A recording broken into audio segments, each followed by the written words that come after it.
Before I was explaining the process of the preparation of the PAR strategy, I have to mention that the process of implementation is the process that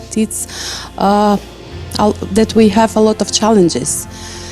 That's why when we start reporting and the monitoring the implementation of the PAR strategy from 2018 up to 2022, we had a lot of difficulty to collect the data from the around 40 institutions that have been responsible for the implementation of the PAR strategy. We had Excel table that I said that it's some matrix that was very limited. For the first report that we prepared was easiest way because we collect the data in that Excel table. But the problem was that Ministry that time for Information Society Administration we didn't have enough capacity to do the monitoring and reporting process, because a lot of capacity was using to collect the data. From around 40 institutions, we received the data very hard by email, sending them remarks that they have to fulfill in the Excel table, and then in the Ministry of Information Society Administration, at that time the unit who is responsible for the reporting and collecting the data, use a lot of capacity to merge all Excel table in one.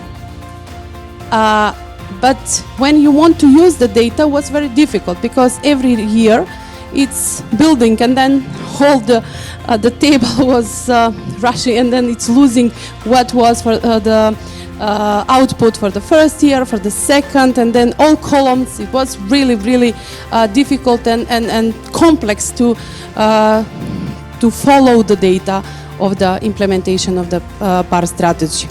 That's why when we start to design the new PAR strategy, we follow some examples. We find in some, as I remember before, it was some IPA project that Maggie maybe knows better. They defined how this IT tool should, how to be developed and what should consist on that. And maybe when we draft it, because we in administration we know what we need, but we needed someone from the IT to specify how these IT tools and the needs should be designed. That's why we prepared the in-country support mechanism we use. We submit the application to the RESPA and ask to help us with the expertise how to develop this IT tool. And then we designed how that we find out these all challenges in the monitoring process that I mentioned, that the data that we had, it's not with good quality. But also the institution didn't reply us, didn't deliver by dynamics the implementation, the measures and activities in the PAR strategy. In order to improve data collection, that's why we actually see the opportunity to think or to find a way how to design the IT tool. It wasn't easy, to be honest. I had we in the unit discussing a lot about the need, because on the other hand we had opportunity to know that it's not enough just to develop the IT tools, but how to use it, because we have a less capacity of the civil servant who has to fulfill then and to give the data collection from to fulfill with data needed for the implementation of the activities in the PAR strategy. That's why I think a lot of things that we had a problem during the implementation of the implementation of the process and coordinating the MIS at that time coordinating nearly about 40 institutions, and the previous PAR strategy from 2018 up to 2022 was under 200 activities. that was really difficult to follow up. And successfully we get support from the RESPA side to help us. We had I can say good luck because we had Martin, because Martin was our colleagues who work in the Ministry of Information Society, and also he was dealing with the public administration reform process that really helped us how to develop, because we had one idea when we started with how to develop these IT tools for monitoring of the implementation of the PAR strategy, but in the practice it was a little bit difficult, and we get a lot of help from his side, especially because he was in deeply in this process. For me, I think it's enough for now, but Martin, you can proceed.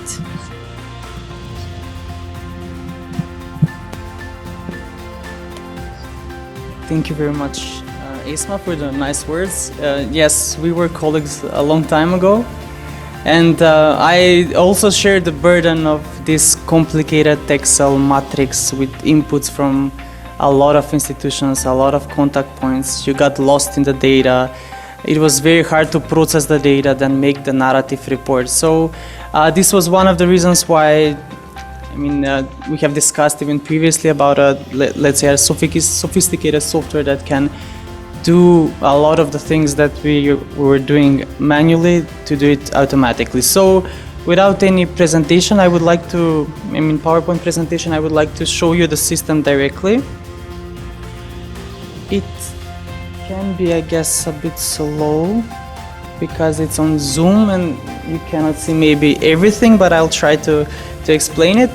Currently, the system is being used by more than 100 users from a lot of institutions, from all institutions which are involved in the PAR strategy, and we had a lot of consultations with the contact persons from the institutions, the PAR secretariat and so on.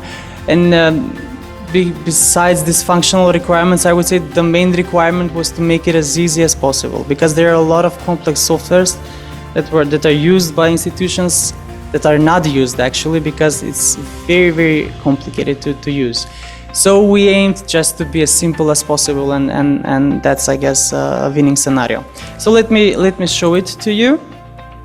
So first, when you log in on the software, you get this dashboard, which is actually used for management information. Like let's say, for example, a manager from the institution or a civil society organization or whoever wants to see on a high level what's the progress of the implementation of the strategy, he or she can see it here, so you can get a glimpse on the impact priorities, the level of implementation of activities by priorities, then outcome-based priorities, indicators, and even the financial realization of the strategy, which was previously very much lacking. So there was no clear data on the financial implementation of the strategy. Now we have it, let's say, real-time, as previously it couldn't be done, and also divided into different categories, like what's the usage from the budget, from EU IPA funds and other donors. There is a simple structure of the software. In the first part, in the action plan, it's here is where you actually build the action plan. So this is usually it's being done at the start.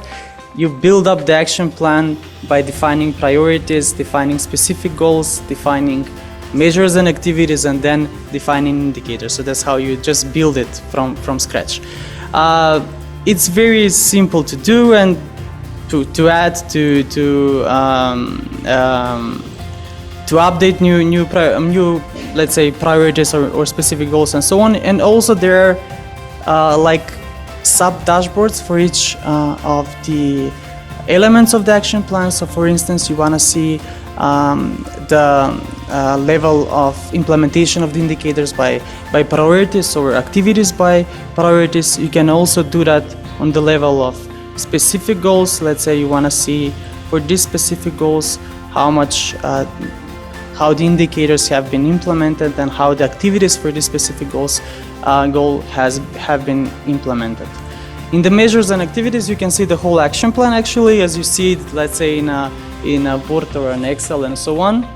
And there are also some labels which you can see on the left side. You can see whether this activity has been implemented, whether it has been implemented late, whether it is ongoing, whether it's not started, and so on, with different filters. So this is useful for the PAR Secretariat.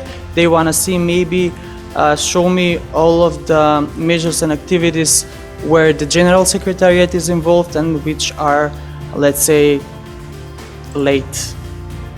So this is for the General Secretariat, and so on. So it's easy to do. My internet connection is not stable, but hopefully it will work. And also we have, I forgot about the budget per activities. There is also monitoring of the financial execution by individual years, which previously was also lacking. I will show you the indicators, which are, I would say, more interesting to show. And I will find one. So here we have data about certain indicators, and this is what I wanted to highlight. So you have and this is how the strategy has been structured actually, as all the other strategies now according to the new methodology. So for the indicators, you have baseline and target values. So you have baseline for, let's say for this one, for 2021, you have a baseline of around 10% for this indicator, and the mid value in 2026 is 100%, and it should end as an end target value of 100% in 2030. Why I'm saying that? Because I wanted to show you how the monitoring looks based on these values. So I'll start with the monitoring of indicators, and I'll find this part, and this is the part where the contact points from the institutions actually fill out the data and give out inputs for different activities and indicators for which they are involved in. So institution of General Secretariat can just submit inputs, of course, for the activities and indicators for which the General Secretariat is involved in. So if I want to see this indicator, I get these dashboards where I enter the data. So I wanted to show you this line chart first, which is very interesting to see. There are target values. There is a baseline and there are target values for certain indicators. If you remember, this indicator had a baseline of 10% in 2021 with a goal in mid part of the strategy around the end of 2026 of 100, and it should remain for 100 until 2030. So this yellow part shows what the target should look like. I mean, it shows a reference how the values should actually be. And the green part, based on the inputs got from the institutions, show how we are progressing. So you want to see from the Inspection Council that they have a rise from 10%, they are now at 57%, because I think several inspection institutions have been involved in this system, and that's how this indicator has been increased. And this shows very much on a first glance how are we progressing towards our targets. And there is also a horizontal bar chart which shows you in a simple chart where are we, a simple bar chart where we progressing in from the baseline until the end. Previously we were lacking the history of inputs. So if you work with Excel, it's pretty much one-dimensional, so you cannot see what the Inspection Council here has made inputs over the time, like in 2022 and 2023, 24. Now we have a history of inputs. For instance, Sarah from the Inspection Council has entered 2 inputs so far, and you can see it. You can read it how this is progressing. To enter, it's very, very simple. You just enter the result with a comment for an indicator, or you can just copy a previous entry and just include a new one, especially for if there is a larger text to be entered, and usually it's more the same content and you want to lose time. There's also functionality for the administrators now from the Ministry of Public Administration to reject an input. So if they see that something is not of the right quality, they can reject it. Then there is a mail notification back to the institution. The institution needs to correct it, and then the ministry to approve the correction. But there is no approval process for all for each input. You just can reject. Actually, that's the logic, I would say. For the activities, here I can see all of the activities that are under my competence. Because I'm the administrator, I can see everything. But anyhow, what I can also show is, let's say, again from the inspection console, you can see that this activity has been implemented late. It's in Macedonian, so sorry about that. And you can see how much has been spent budget-wise so far by all of the institutions involved, not just the inspection council, but if there are several institutions involved, you're going to see all of the budget, let's say. And here you can see what the inspection council has entered in a history. You can again copy. This is a larger form to enter. You can copy the same one and just add the changes. You can also add, the users can also add documentation, but we are not promoting that. But if they like, they can attach reference documentation. Let's say activities adopting a draft law, they can upload the draft law if they like. It's not a must. So this is quite simple. But what for me the wow effect is that previously when and now, and I was talking to Irena, I mean the ministry needs maybe a month to compile all the results previously, all the data, to analyze all the data, to make the narrative report, to make all the charts in the narrative report, make all the tables. Now the system does this completely on its own. So I would say maybe 80 to 90% you get a prepared report. So I can show how this is done. You can select for a year, and this is also very important. You can select for which year you want to make the report, because we have historical data. In 2028, you can make a report for 2024. So it's simple to do. So I'll do it for 2024, and I can show you now the report that I got. It's following the same template that the methodology prescribes. So here everything will be written, from executive summary, charts made, all the let's say processing of data, calculation, how much activities have been implemented in this year, how much by priorities, how much per institutions. Let's say you can imagine how hard this is to be done manually by a single person. So you get everything here, including and I will show what the picture I will show later on, including implementation of indicators by priorities, by specific goals, and so on, everything. And also here I just want to reference this afterwards. There is a part where there is a summary of all the activities made by let's say by a priority. So what the institution previously, ministry, had to do is then take a look at all of the activities and then make a summary. So just to help them, we have listed all the key results here. So all the key results are here made as the contact points have entered, but I will show you how this can be improved in the future. And also we have what previously was lacking in the reports, the financial. So you can imagine this is a 46 pages report. You can also have a financial review of the implementation, including by year and total, which previously was again very hard to do. And if I go back,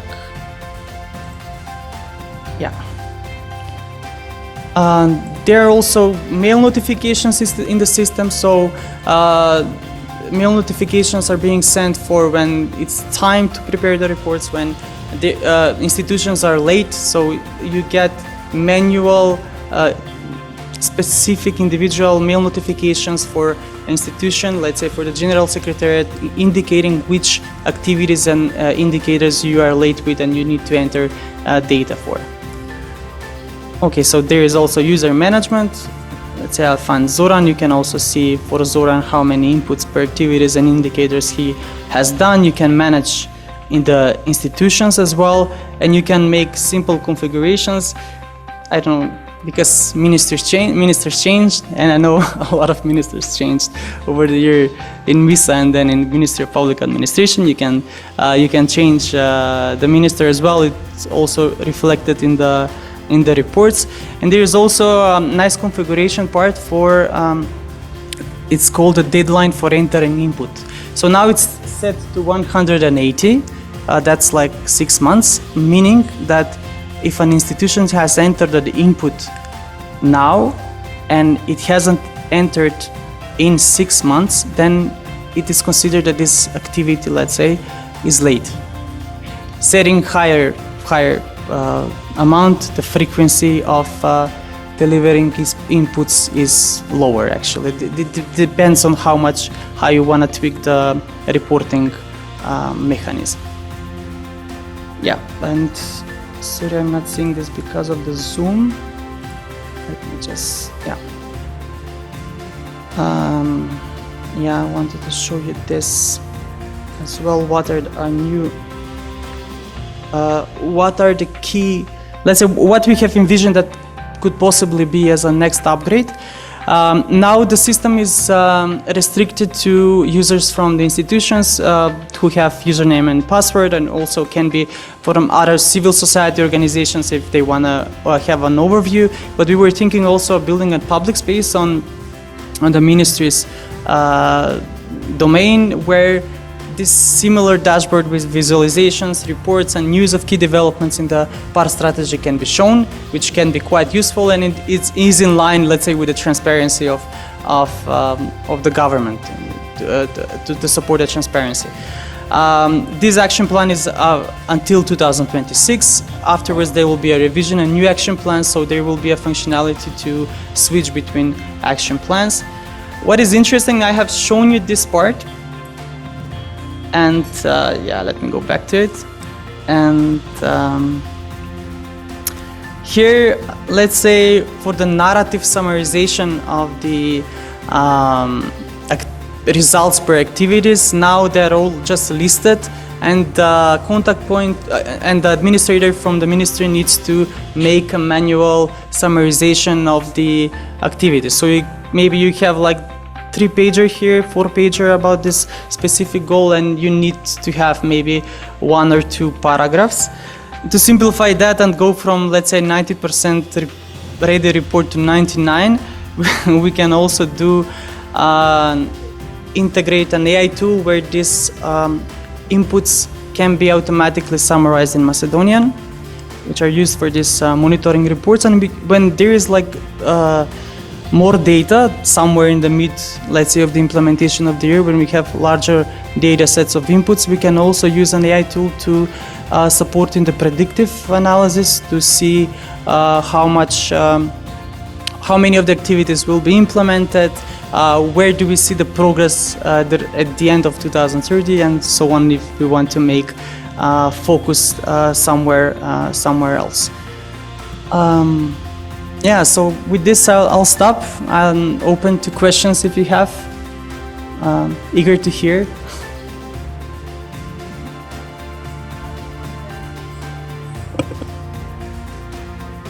Okay. I just want to add one sentence. According that we had practical experience as administration to implement the preparation of the annual report for 2023, because the PAR strategy was adopted in July. Actually, we prepared that report for 6 months. But now we have IT tools, that's great, and a lot of processes. It simplified the process. Now we had more time for analyzing what we get, but we have now the problem to collect the data. How to motivate the civil servant from other institutions to get information there, to fulfill the necessary information for the activities. We had with Martin some explanation, consultation with our colleagues from other institutions who are responsible for the implementation of the PAR strategy. And then I think we have to follow to build the capacity, because some of them still have a problem to use the IT tools. We didn't promote. In the next period we have to promote these IT tools, because we had technical government, because we actually was late during the process of the designing this and putting, and we just wanted to try how we will use these IT tools to help to prepare the annual reports. And I find out that we really need to work to present these IT tools and then to motivate civil servant who is responsible for the collect the data to fulfill the necessity of their own activities that have to put in the system. And also the problem is because when you trained one from the institution, the civil servant move from one to other institution, and that we have a problem with this training. We have continuously to all the public administration who are involved in the process of monitoring of the PAR strategy should be trained how to use these IT tools. We found also discussed with Martin that maybe we need upgrading some that we didn't know that time when we designed these IT tools. But from one side, this help us. For other side, again, we are still challenging how to fulfill all. To put the data, how to collect the data also in the IT tools. That is something that we will take into consideration during the next upgrading of these IT tools, using of these IT tools. Thank you. Thank you both for very good presentation, and I enjoyed it. To look all the possibilities of this IT tool, but also what are the next steps and upgrades and how you look ahead, and it's very good. Are there any questions for the presenters? Bagrat?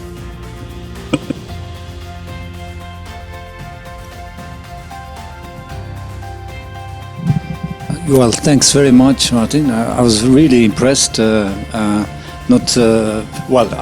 knew about the project, but your technical skills and this programming, etc., is really impressive. So well done. No, but my question is about the next steps, sustainability. And I think we talk about PAR strategy is important because we are all dealing with reforms, public administration reforms, etc. But in the end, it's a planning document of government, and there are many similar strategies, programs. And the question is, how to make it bigger so that the impact is wider. And because Susanna mentioned, and I'm very much familiar with the government's new methodology guidelines on sector and cross-sector strategy development, monitoring and reporting.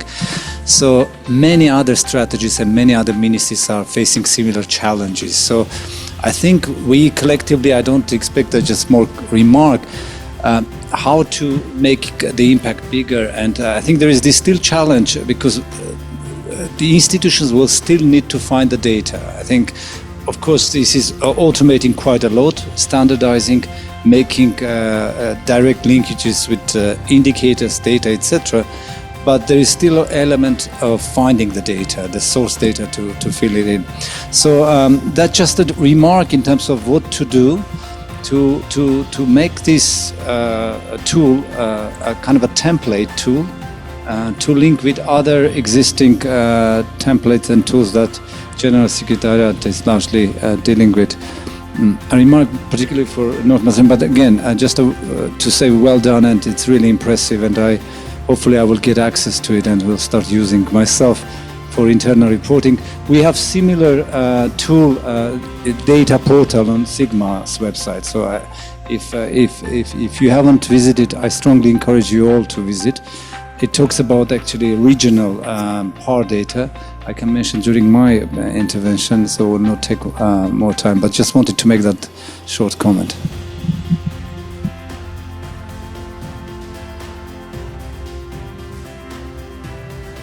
Thank you, Bagrat.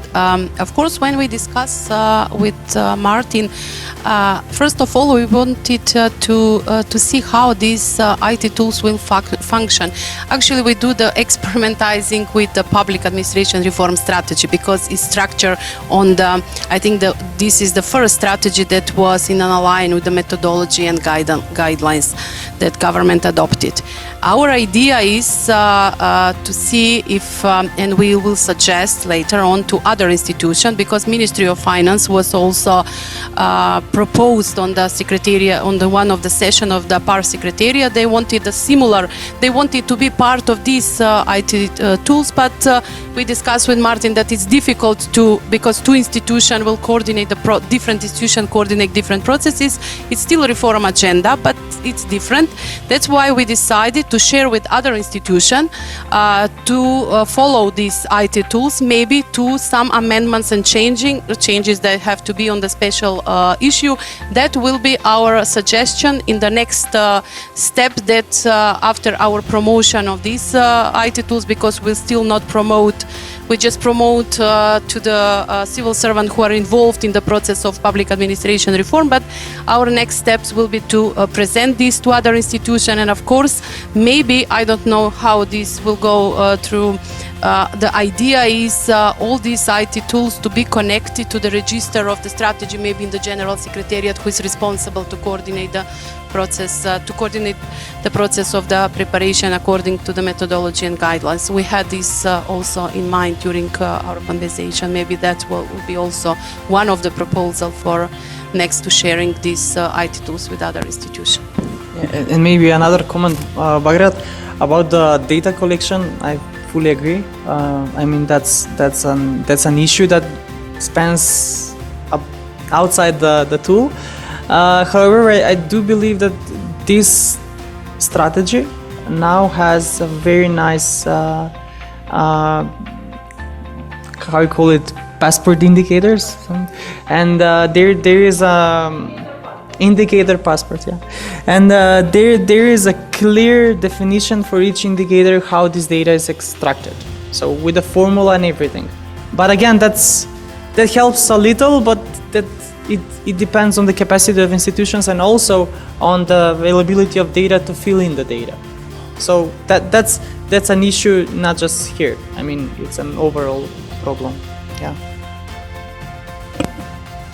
A very brief comment to actually thank you very much for the impressive work and super useful tool. Like, I cannot imagine how much it facilitates work life for you, and I'm proud on behalf of RESPA that when we are contributing also with such tangible tools, as Bagrat mentioned, huge replicability potential. So please see if there is interest on the side of the institutions. You have already identified some improvement avenues. Count on us for our support also in terms of sensitizing or capacity building or creating a manual or an online video leading them through the steps. I mean, you know best your needs. To comments, I'm looking forward also for the public space, because we are also users, and for us in the RESPA it's also very important because it informs us as to what we should do. And also looking forward for the AI potential. I know colleagues in Serbia, I believe that they use AI for generating the reports on the PAR strategy. I don't know the details. I mean, maybe you can follow them bilaterally, but at least this is the sort of just very superficial knowledge that I have, that they are using it. So maybe it's a good avenue for you to see and exchange and see whether we can work in this direction. Thanks very much. That's all from my side. Are there any further questions?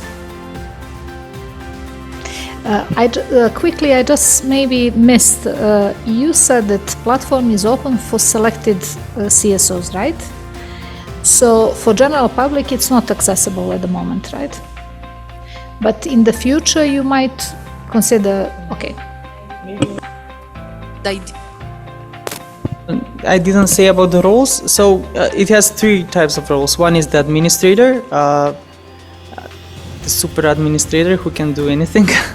The administrators from the ministry who manage everything here, and contributors coming out of the institutions who submit data for the inputs for the activities and indicators, and also called the monitors. And the monitors can be from the management of the institutions, who can actually